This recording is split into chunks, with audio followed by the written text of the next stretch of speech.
안녕하세요. 지원jan쌤입니다. 오늘은 고1 학생들을 위한 내신 한국사 3-3단원 국권 침탈과 국권 수호 운동 파트 진행해 보도록 하겠습니다. 본격적으로 수업 진행하기 전에 좋아요, 구독, 댓글, 알람 설정까지 부탁드려요. 자, 이제 이 단원에서는 어떤 걸 배우냐? 일본이 대한민국을 어떻게 뺏어가는지, 대한민국의 국권을 어떻게 뺏어가는지를 볼 거고요. 그에 맞선 우리나라 사람들의 노력, 나라를 지키기 위한 노력, 운동들도 볼 겁니다. 가슴 아픈 역사고요. 그래서 한번 살펴볼 거고. 그래요. 정신 차리고 해보겠습니다. 약간 가슴이 아파져서. 일단 국권 침탈 과정 먼저 볼 건데, 국권 침탈 과정은 순서가 제일 중요해요. 러일 전쟁부터 우리가 한일 병합 조약으로 나라 뺏길 때까지 순서, 여기까지 순서가 제일 중요하고, 몇 개 조약은 내용이 중요한데 이따 살짝 찝어드릴까? 많이 나오는 조약 위주로 제가 한번 살짝 찝어드릴게요. 그 조약들은 내용까지도 빠삭하게 알고 있어야 돼. 오케이? 보겠습니다. 자, 이제 그 1895년에 청일전쟁이 일본 승리로 끝났지만 같은 해 삼국 간섭 때문에 한반도에서는 러시아가 좀 더 앞서 있는 상황이에요. 한반도를 차지하기 위한. 그치만 일본도 아직까지 포기는 안 했어요. 이해가죠? 러시아는 만주까지 군대가 주둔했고요. 뭐 한반도의 용안포를 점령하기도 합니다. 용안포라는 지역을. 일본은 이 러시아를 그대로 둘 수는 없으니까 누구한테 도움을 받냐면 영국한테 도움을 받아요. 아까 얘기했지만 영국은 러시아가 태평양으로 나오는 게 싫어. 그래서 영국이 일본을 도와주는데 이거 1차 영일동맹이라 그래.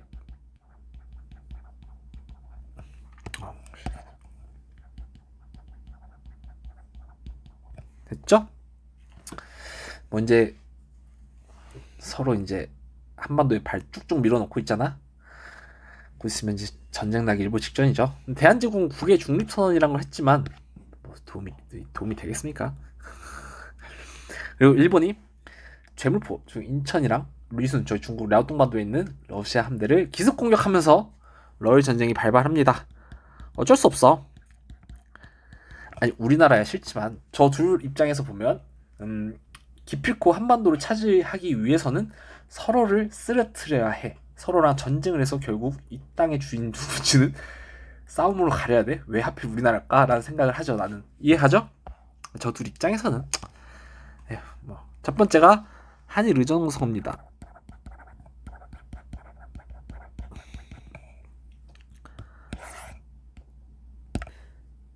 그 러일 전쟁이 발발하자 일본이 한성 서울에 군대를 깔고 강제로 체결을 합니다. 이 내용은 뭐냐면 대한제국 영토를 일본 마음대로 일본 군사기지로 활용할 수 있어요. 그래서 이걸로 첫 번째로 가져간 지역이 독도입니다. 독도에 그래서 군사기지 같은 거 설치하고 전쟁을 해요. 일본이. 그들 마음대로 가져갔어. 이해가죠? 그 다음 두 번째가 1차 한일 협약이에요.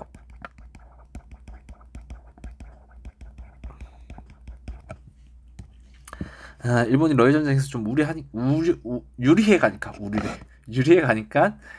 이걸 또 1차 한일 협약을 조선이랑 체결을 해요. 여기에 주된 내용은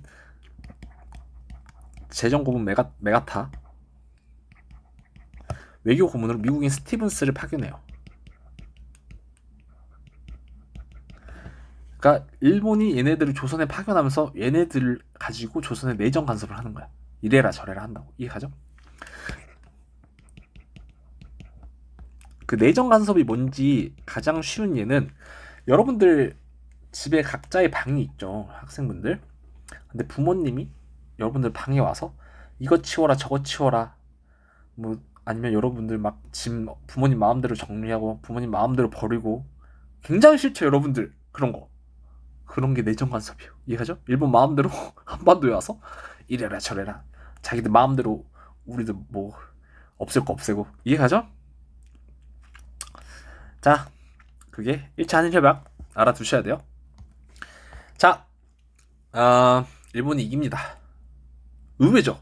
그러니까 청나라까지는 그랬는데 그 어느 나라도 국제사회의 다른 어느 나라도 일본이 러시아까지는 이길 거라고 생각을 못했어요. 근데 일본이 뭐 싸움을 좀 잘하대.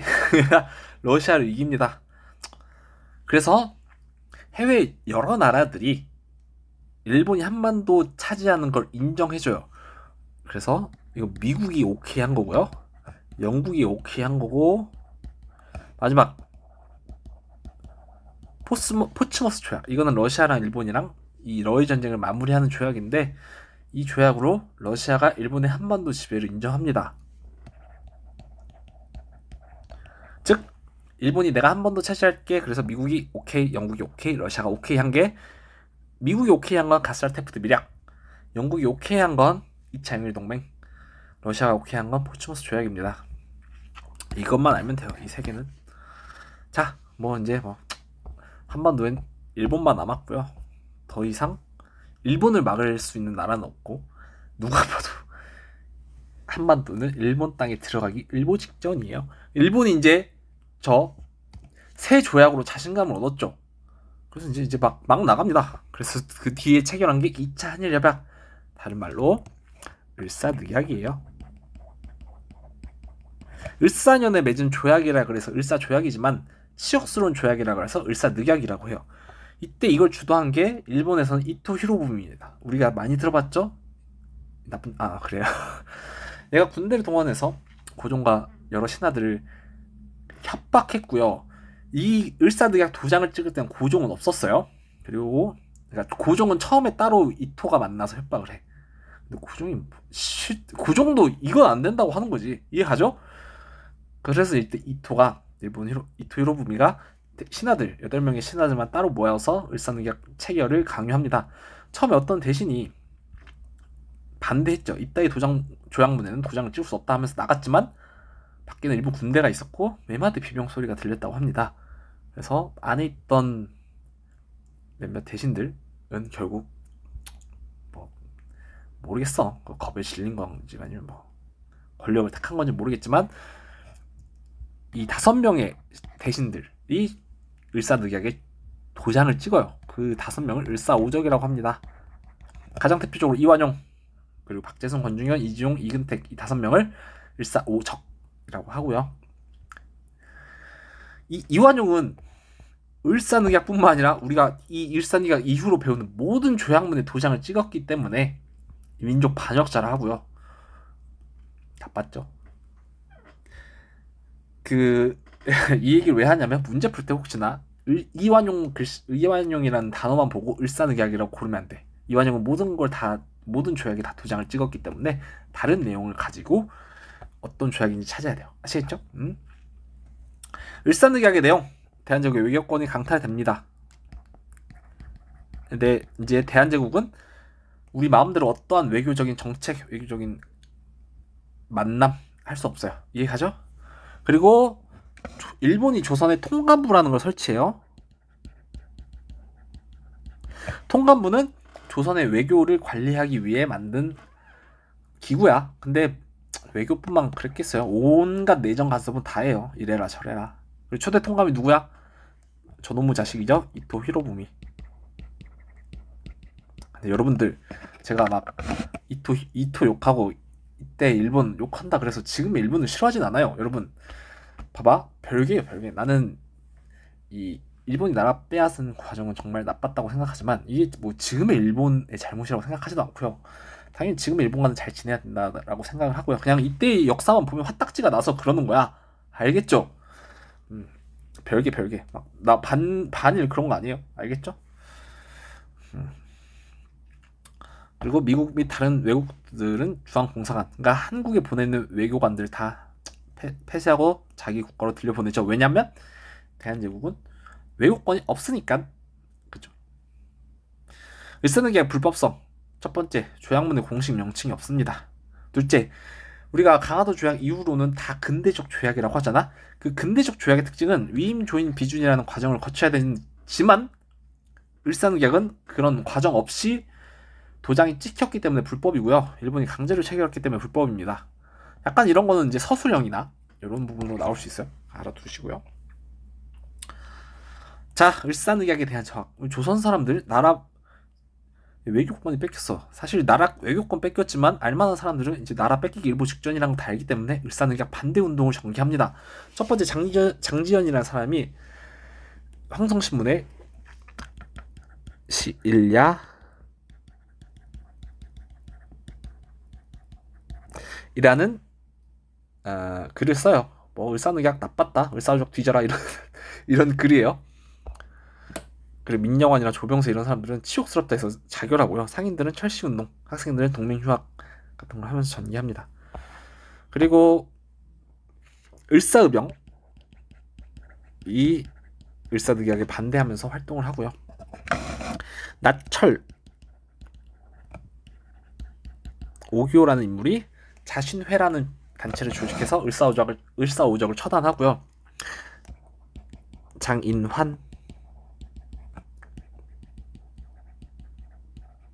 전명훈은 저 스티븐스 있죠? 1차 한일협약 때 들어왔던 스티븐스, 걔 죽이려고 해. 어디서? 미국 샌프란시스코에서. 근데 기차 아니었는데 둘이 동시에 총을 쐈대요. 스티븐스를 향해서. 근데 한 발은 빗나가고 한 발은 맞아서 그것 때문에 스티븐스가 죽어요. 신기하죠? 둘이 동시에. 근데 서로 끝까지 모른 척 해줬답니다. 우리 대단하죠? 어쨌든 이렇게 모르겠겠어요? 알고 했지만 한 명이라도 살아야겠다라는 생각에 서로 모른 척 해준 거죠. 대단하죠? 다음, 자, 유명하죠? 안용건 선생님께서 이토 히로부미 암살합니다. 어디서? 하얼빈에서. 죽어 마땅하죠? 이재명, 그리고 이재명 열사가 이완용을 습격해요. 이때 실제로 칼로 여러 번 찔렀다는데 이완용이 그러고도 삽니다. 대단하죠? 명줄이 긴가봐. 어떻게 사는지 모르겠네. 자, 그래서 이거는 그냥 을사늑약에 대한 반대 운동이다라고만 알면 되고요. 다음 1907년이 정민년이에요.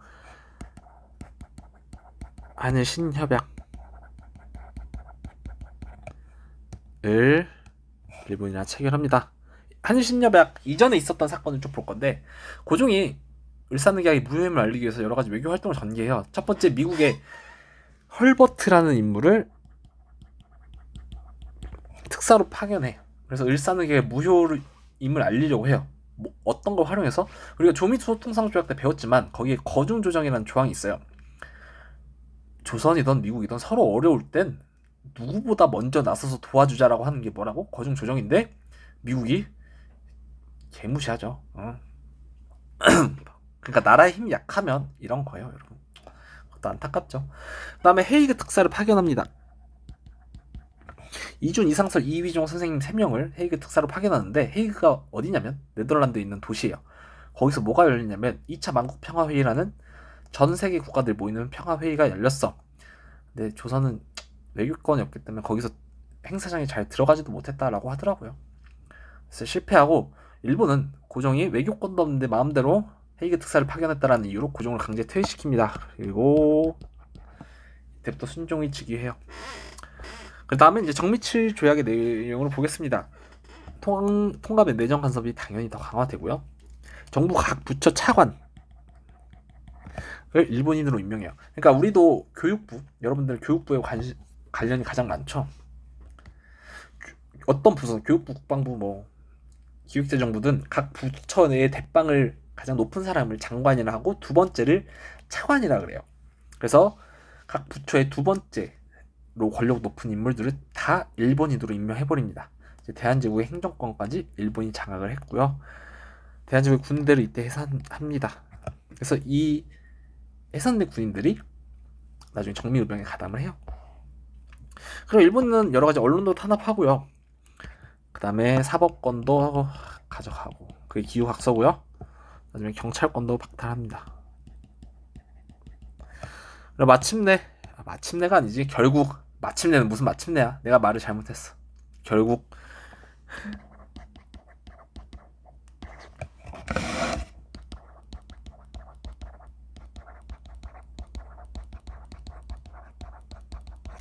한일 병합 조약을 체결합니다.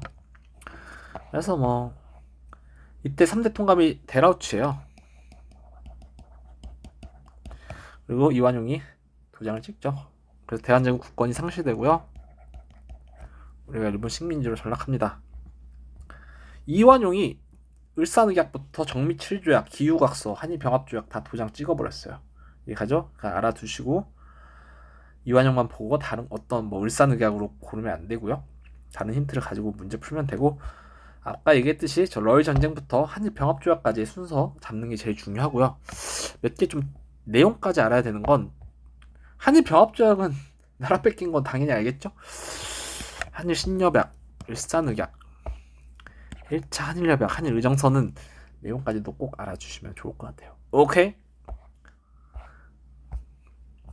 자, 그 다음 항일의병 보겠습니다. 자, 그 다음 항일의병입니다. 일본에 저항한 의병운동. 의병은 군인이 아닌데 군사적 활동, 뭐 대충 대표적으로 이제 나라를 되찾기 위한 목적이겠죠. 그렇게 해서 군사 활동을 하는 걸 의병이라 그래요. 자, 이 항일의병은 을미을사 정미의병인데, 이것도 우리 갑오을미 개혁이랑 똑같아요. 셋 중에 하나 고르면 돼. 오케이? 이게 을미인지 이게 을사인지 이게 정미인지. 을미랑 을사는 주로 인물들 위주로 나오고요. 정미의병이 내용이 좀 많기 때문에 정미의병은 내용까지 더 알아두면 돼요. 오케이? 자, 배경. 당연히 을미년에 있던 큰 두 사건 있죠. 아, 이거 흰색이네. 을미사변이랑 단발령. 그래서 위정척사 사상의 양반들이 주도를 합니다. 이때는. 그래서 유인석, 이송, 이 두 인물이 주도를 해요. 그래서 요 두 인물을 좀 위주로 잡으면 될 것 같고요. 근데 약간 평민 의병들도 좀 오는데, 양반들이 이때까지는 그 신분 의식이 좀 심해서 차별하기도 합니다. 근데 을미의병으로 좀 많이 나오는 표현은, 고종이 나중에 이제 아가판천 이후에 단발령을 철회해요. 그리고 이제 그 단발령도 철회했으니까 을미의병 해산하라고 권고도 조칙을 내리거든요.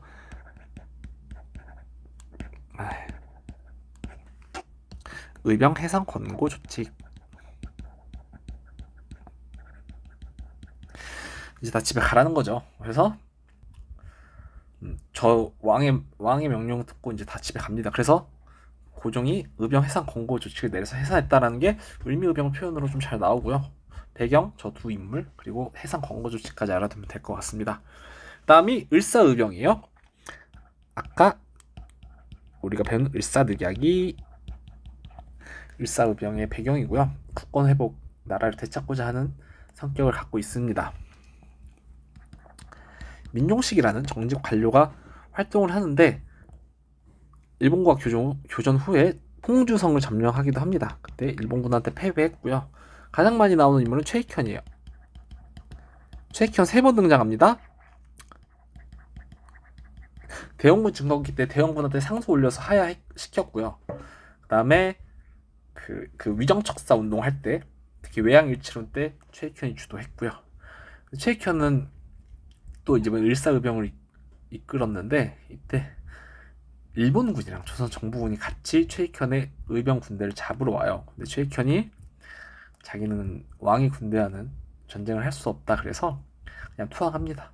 그리고 스시마 섬에 유배에 가셔서 돌아가세요. 그리고 이때 평민 의병장이 활약하는데 신돌석이에요. 이름이 딱 봐도 평민 느낌이 나죠? 그래서 저 세 인물 위주로 잡아두면 될 것 같습니다. 을사의병은. 네, 마지막 정미의병 보겠습니다. 아까 정미 7조약 한일 신협약 배웠었죠? 이때 고종이 강제 퇴위당하고요. 이거 정미 7조약 이전의 상황이었고, 정미 7조약 때문에 대한제국의 군대가 해산됩니다. 그래서 해산된 군인 다 맞는 말이죠. 의병에 가담해요. 그래서 의병 규모도 정미의병이 가장 컸고요. 조직력도 가장 잘 다져져 있었습니다. 그래서 이인영이라는 인물이 전국 의병장들한테 연합 요청을 했고요. 전국의 의병들이 모여서, 당시 조선이 13도였거든요. 13도 창의군을 결성해요. 그러니까 13도 전국의 의병들이 모두 모인 군대라고 생각하면 되고요. 총대장은 이인영이었습니다.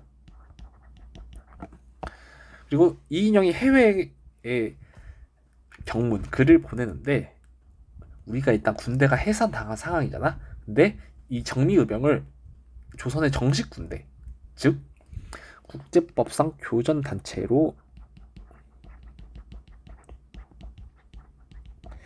인정해달라고 요청을 해요.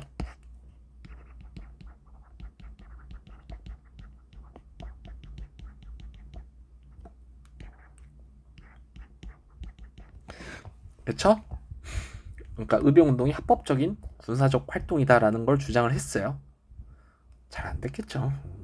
그쵸?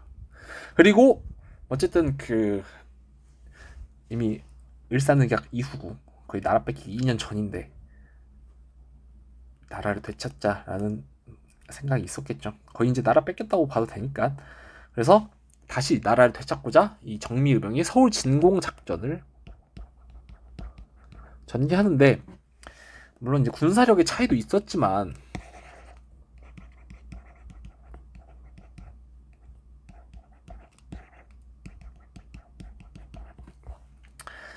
군사력의 차이도 있었지만 뭐 이인영 총대장님이 좀 아버님 제사 때문에 또 빠지는 문제도 있었고요. 결국 여러 가지 이유로 실패합니다.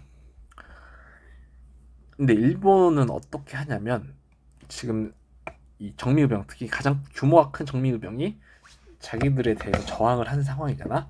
그래서 일본은 이 의병을 없애야겠다라는 생각을 해요. 그래서 남한 대토벌을 전개합니다. 당시 의병이 지금의 남한 쪽에 많았기 때문에 남한을 싹 돌면서 모든 의병이 살던 근거지에 있는 민간인까지 다 학살해요. 이해가죠? 남한 대토벌 1909년인 것까지 알아두고요. 남은 의병들은 이제 만주나 연해주로 이동해서 독립군이 돼가지고 이제 항일 무장 투쟁을 지속합니다. 이 의병이 일제 한국 강점을 어쨌든 지연시켰어요. 우리가 계속 독립에 대한, 나라 뺏기기 전이지만 그 일사늑약 이후 일본의 내정 간섭으로부터 독립하고자 하는 독립의 의지를 계속 보여줬기 때문에 일제 한국 강점을 지연시켰다라는 의의가 있고요. 계속 우리나라의 독립 의지를 또 보여줬죠. 그리고 이들이 이제 일제강점기 항일 무장 투쟁으로 항일 독립전쟁, 무장 투쟁 독립전쟁 같은 말이에요. 독립전쟁으로 계승됩니다. 그래서 아까 봤듯이 이 셋 중에 하나로만 잡으면 돼요. 오케이? 다음 애국계몽 운동 보겠습니다. 애국계몽 운동 이제 2페이지인데 압도적으로 많이 나오는 게 신민회야. 진짜 신민회는 무조건 한 문제 나올 거야. 오케이? 그래서 신민회는 너무 중요하고, 학교마다 다르지만 아마 내신에서는 그나마 나오는 게 얘랑 얘 정도 돼요.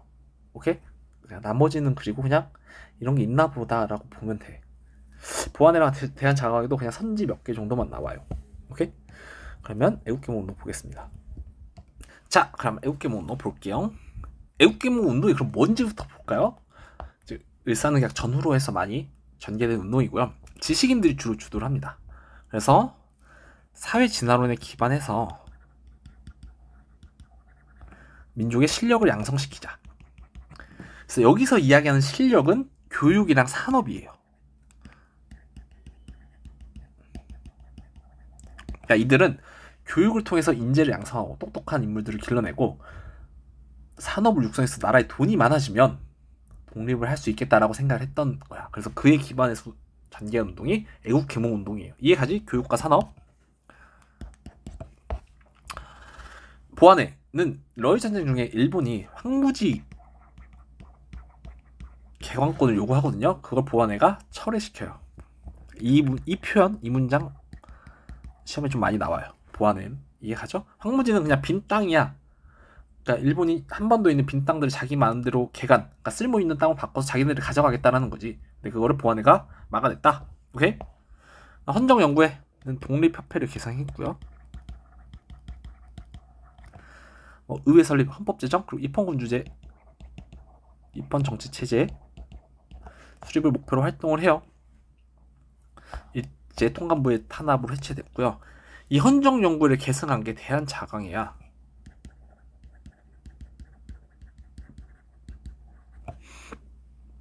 역시 마찬가지로 입법 문제 수립을 지향했고요. 전국 지회 여러 가지 분점 설립하고요.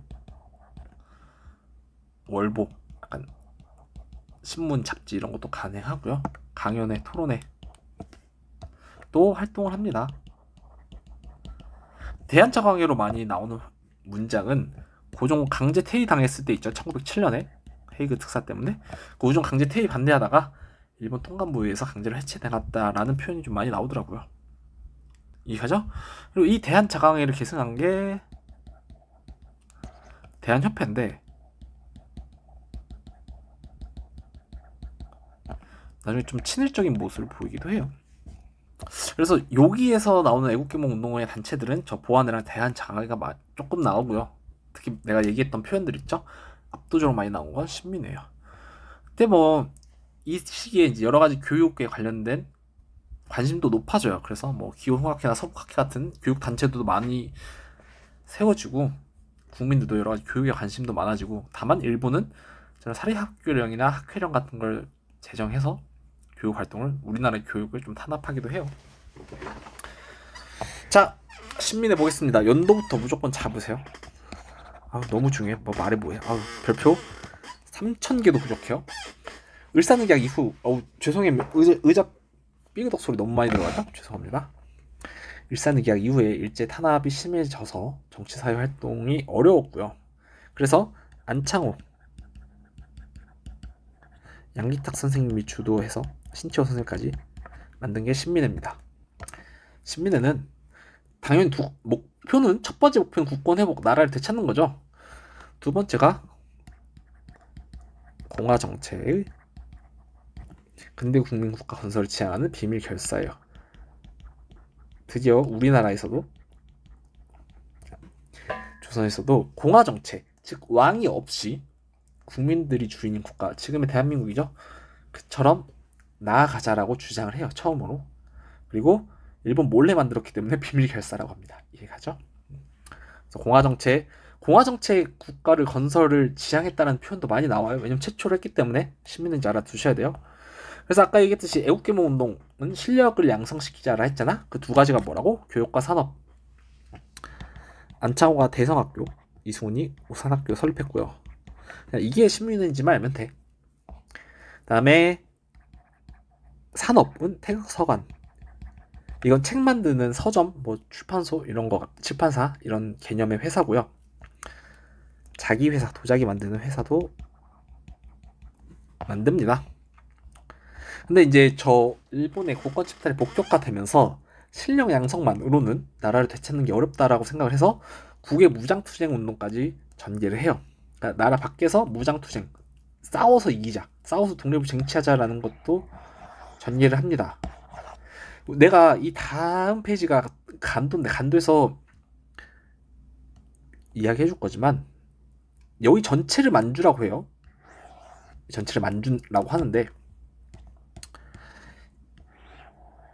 여기를 남만주 혹은 서간도라고 부르고요. 여기를 여기 좀 너무 크게 그렸다. 비슷해요. 사이즈는. 북만주, 북간도라고 불러요. 이해가? 그래서 이 지도를 기반으로 설명을 이어나가면 이 신민회에서 국외 무장투쟁은 이회영 선생님이 주도해요. 이회영 선생님이 진짜 조선에서 부자 많은 양반이셨는데 나라 뺏기니까 재산 다 파시고 자기 밑에 있던 노비들 몇백 명 있었거든요. 다 그냥 자유롭게 살거라 해서 보내주시고 재산 들고 이제 나라를 되찾고자 남만주 서간도로 올라오십니다. 근데 그때 많은 노비들이, 이회영 선생님 밑에 있던 노비들이 이회영 선생님 따라 올라왔고요. 서간도 삼원보라는 지역에, 서간도 안에 있는, 남만주 안에 있는 삼원보라는 지역에 한국인들이 사는 마을을 하나 만들어요. 다 이회영 선생님이 직접 자비 쓰셔가지고 만들고요. 독립군대를 만들려고 신흥강습소라는 학교를 설립합니다. 군대를 키워내는 학교이기 때문에 지금의 육군사관학교라고 생각하시면 되고요. 이게 나중에 신흥무관학교로 이름이 바뀌어요. 그게 어디 나오냐면 영화 암살에 나오는데, 여러분들 암살 너무 옛날이죠. 여러분 너무 어릴 때 영화인데 혹시 본 친구 있나? 거기서 조진웅 씨가 속사포라는 캐릭터로 나오는데 내리 신흥무관학교 출신이야 이렇게 나와요. 그래서 그게 이 신흥무관학교입니다. 군대를 길러내는 학교. 오케이? 근데 이 신민회가 105인 사건으로 해체돼요. 그 지울게요. 일제가 독립군들을 잡아내려고 테라우치 총독 암살 모의 사건을 조작합니다. 근데 이때 독립운동가 105명을 일본이 체포하는데 거기 그 105명이 대부분 신민회 회원이었기 때문에 신민회가 강제로 문을 닫게 되는 상황이 됩니다. 그게 105인 사건이에요. 그래서 105인 사건을 해체했다. 이해가죠?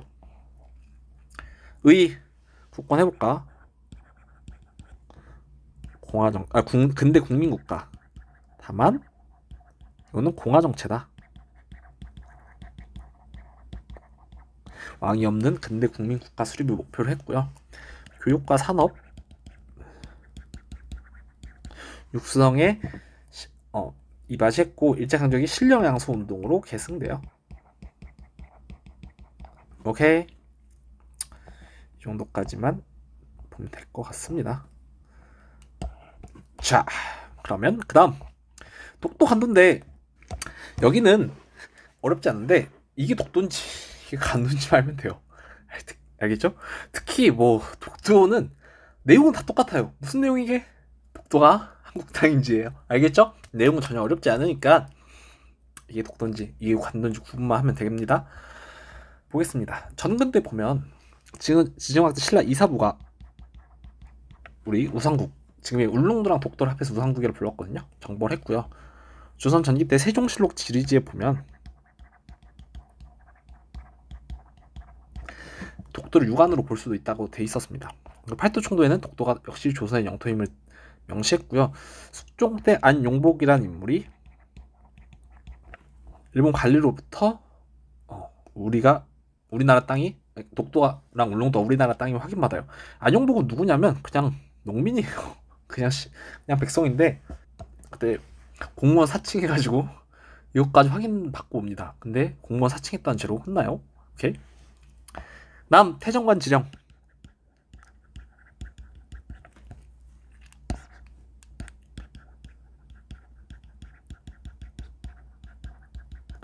태정관은 일본 최고 정치기구야. 거기서 울릉도나 독도는 일본과 관련 없다.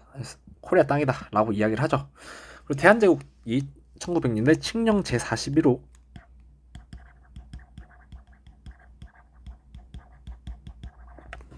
발표해서 울릉도를 울도군으로 습격시키고 독도를 울도군에 포함해서 독도가 역시 코리아 땅임을 확인했습니다. 근데 그래, 이 두 개는 위에 것 빼고 이 두 개가 독도, 이것도 당연히 독도와 관련된 내용인데 이 두 개는 독도가 일본 땅이라고 주장하는 내용이에요. 그래서 이 두 개만 좀 다른 거를 알고 이해하면 될 것 같아요. 아까 얘기했듯이 한일 의정서를 통해서 일본이 러일 전쟁 중 독도를 본인들 군사 기지로 처음으로 가져갔고요. 그 다음에 시마네현 고시라 그래서 독도를 일본 땅으로 불법 편입시킵니다. 그 다음 독도를 타케시마라고 부르더라고요. 그러면 안 되겠죠. 대한제국도 뭐 여러 가지 대응을 했지만 뭐 우리나라가 그때 외교권이 없었기 때문에 쉽지 않았습니다. 그래서 자, 다시 이거 다 독도인지 알면 되고요.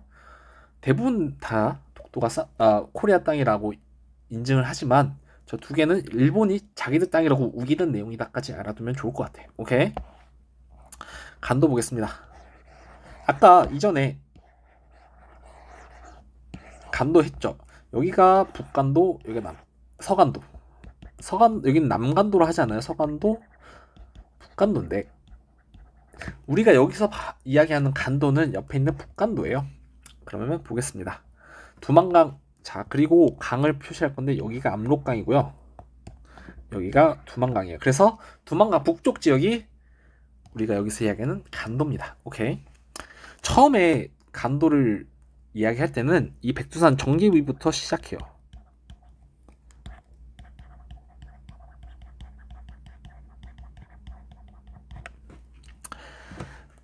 이때 숙종 때 조선과 청의 국경선을 다시 정했는데 그 정한 게 백두산 정계비라는 비석이 있다고. 서쪽은 압록강, 동쪽은 토문강을 국경으로 삼았어요. 여기까지 괜찮죠? 자, 근데 이게 문제가 이 저 비석을 정확히 국경선이 갈라지는 지점, 그러니까 서쪽으로는 압록강이 되는 지점이랑 동쪽으로는 토문강이 되는 지점에 박았어야 되는데 당시 청나라 관리들이 나이가 너무 많아서 백두산 중간에 그냥 대충 박아버린 거예요. 끝까지 못 올라가고 결국 정확한 지점에 박지 못하니까 비석을 결국 이걸 누구 땅인지 가지고 다시 시비가 생겨요. 이해가죠? 19세기의 세조 정치기 때 조선 사람들이 너무 먹고 살기 힘드니까 다 간도로 넘어가 삽니다. 근데 청나라는 조선인들을 다시 백두산 정계비에 따라서 두만강 이남으로 철수할 것을 요구해요. 그러면 조선은 이때 이야기하죠. 관도 우리 땅 아니야? 청나라는 왜? 이거 당연히 우리 땅인데 가지고 싸워요. 그래서 간도 귀속 문제, 즉 간도 누구 땅인지 가지고 19세기에 문제가 생깁니다. 뭐 때문에 생기냐면 백두산 정계비, 토문강 위치 가지고 서로 싸워요. 봐봐, 서쪽으로는 압록강은 둘 다 오케이 해. 이해하죠? 서쪽 압록강인 건, 서쪽으로 국경선이 압록강인 건 아무 문제가 없어. 토문강 가지고 시비가 걸리는데 우리는 여기에 진짜 실제로 토문강이라는 강을 찾았어요. 그러면 서쪽으로는 압록강, 동쪽으로는 토문강에서 이 북간도가 우리 땅이 되죠. 근데 우리 중국은 뭐라고 하냐? 자기네들이 두만강을 토문강으로 잘못 썼대. 그래서 실제로 국경선은 서쪽으로 압록강, 동쪽으로 두만강 해서 우리가 아는 지금의 국경선이다 라고 청나라가 주장을 하죠. 서로 자기 주장만 하다가 결론을 못 냅니다. 이해가지? 네, 그렇게 살다가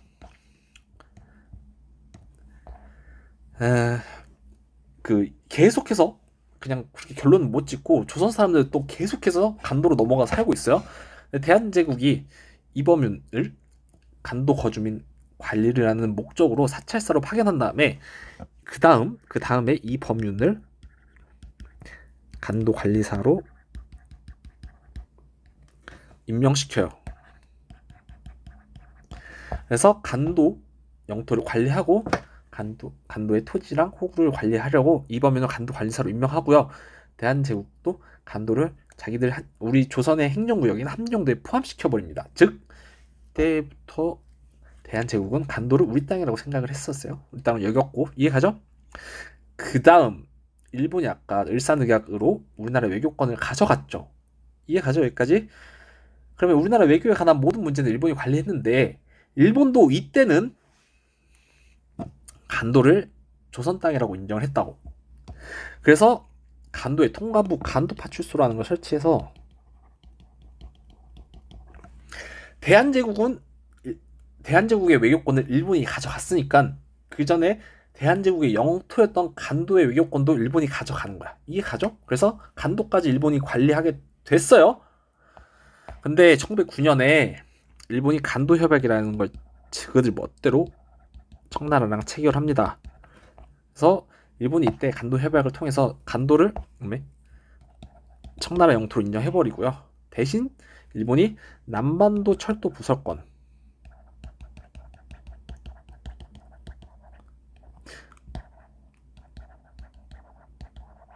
푸순 탄광 채굴권을 청나라로부터 얻어요. 그러니까 이거 두 개를 얻는 대신에 간도를 청나라한테 넘겨줘 버린 거야. 이해가죠? 을사늑약이 애초에 불법이기 때문에 그 이후에 체결된 간도 협약도 불법입니다. 아시겠죠? 그래서 여기는 다시 얘기하자면 이게 독도인지 이게 간도인지 알아두면 별 문제 없이 풀 수 있을 겁니다. 자, 그럼 문제 또 4개 풀어볼까요? 여러분들 다 직접 풀고 해설 들으세요. 알겠죠? 자, 3-1번.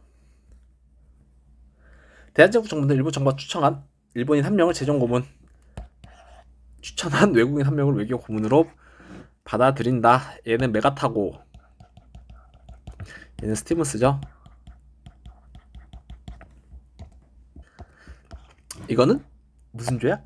1차 한일 협약이죠. 아, 이거 두껍게 해주기로 했는데 여기는 다시 여러분들도 한번 의견을 주세요. 두꺼운 게 낫나? 얇은 두께가 낫나? 학원에서는 몇몇 아이들은 얇은 게 낫다라고 하더라고요. 그래서 내가 워낙 글씨를 못 쓰니까. 두 번째, 통감의 지도를 받을 것이라는 표현은 이미 통감부는 설치된 거잖아. 이해가죠? 그 다음에 한국 고등관리 임명은 통감의 동의, 즉 고등관리는 이제 일본이 임명한다. 이게 차관이에요, 차관. 그리고 역시 이 마찬가지로 한국 정부는 통감이 추천한 일본인을 한국 관리로 임명할 것. 그리고 제일 마지막 육군 1대대를 더 한국을 지키게 하고 기타 부대는 해체한다. 대한제국의 군대를 해체하죠. 이게 한일 신협약 정밀 7조약이죠.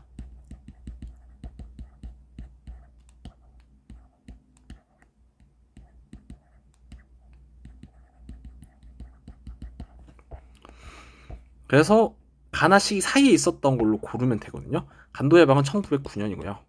이거 두 개 연도 써보면 7년, 이게 1904년이에요. 러일 전쟁 발발은 1차 한일협약이랑 한일의정서 이전이에요. 그중에 강제 퇴위당한 건 한일신협약 바로 이전이기 때문에 정답이 3번입니다. 남한 대토벌 역시 1909년이고요.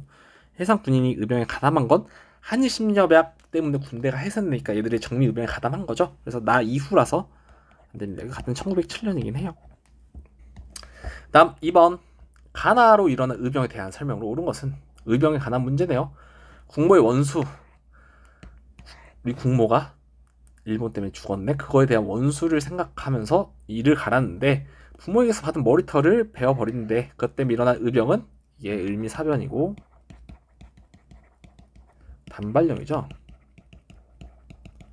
때문에 일어난 의병은 을미의병. 대형 군대 지휘관들은 순종의 군대 해산 조칙 이후 무기를 반납하였지만 반납하게 해야 돼. 그러니까 정미 7조약 때 한일 신협약 때 군대가 해산되는 상황인데 순종 때문에 순종이 해산을 내렸으니까 이때 왕은 또 순종이었죠. 그래서 이것 때문에 일어나는 의병은 정미의병입니다. 성을 진공작전을 펼친 건 정미의병.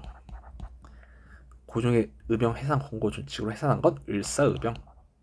아니야, 미안, 을미 정답 2번이죠. 죄송해요. 최익현이 한 건 을사, 신돌서 또 을사. 이게 정미. 오케이, 정답 2번. 헷갈리면 안 돼요. 아시겠죠? 나머지 뒤에 문제도 이거 뭐야? 풀어보겠습니다. 미출신 이 단체에 대한 설명으로 옳은 것은 신은 강습소를 세우고 오메 바로 나오죠. 옳은 것은 교육과 산업 증진을 목적으로 태극성안을 세웠대요. 그리고 테라우치 총독을 암살하려고 사람들이 이끌었대. 이거는 일본이 백오인 사건을 조작한 거죠. 이거는 신민회인 게 드러났어요. 정답은 5번 공화정치 정치체제를 추구했고요. 일제 항무지 개항권 요구를 철회시킨 건 보안에, 전용도 조차 요구를 저지한 건 독립협회. 이게 정미의병이고요. 이게 대한자강이죠.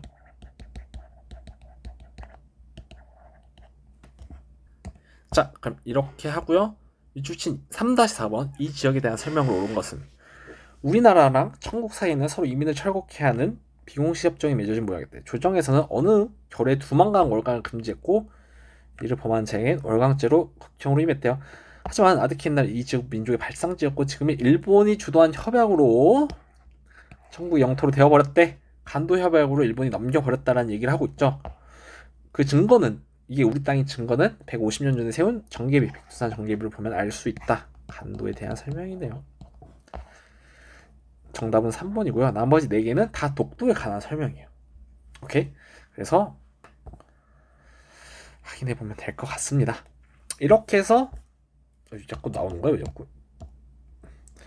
국권 침탈 과정도 마무리했고요. 다음 주에 이제 마지막 근대 경제 사회 문화 파트만 남았습니다. 그래서 다음 주 마지막 강의 열심히 해보겠습니다. 오늘 너무 고생 많았고요. 여러분 복습해서 자기 코스를 꼭 만들어주세요. 그럼 안녕. 다음 주에 봐요.